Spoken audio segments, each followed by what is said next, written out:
এত মন খারাপ করে থাকার কি আছে? বিপদ আপদ তো মানুষেরই হয় নাকি?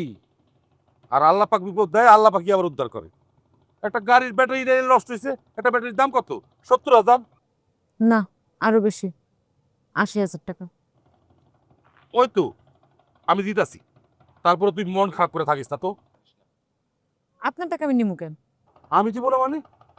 তোর বিপদ আপদে আমি আগে আসবো না, এটা কোনো কথা? মনে করে আমি তোর ঋণ দিতাছি। আমি কি কইছি আমি আপনার কাছ থেকে ধার নিমু? খালি সেট করে ওঠে।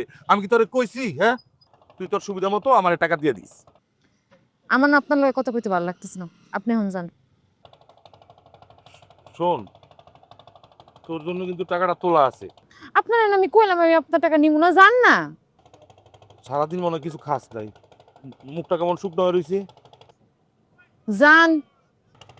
তাহলে আসিস, আমি গেলাম, সুবিধা মতো আয়। যান।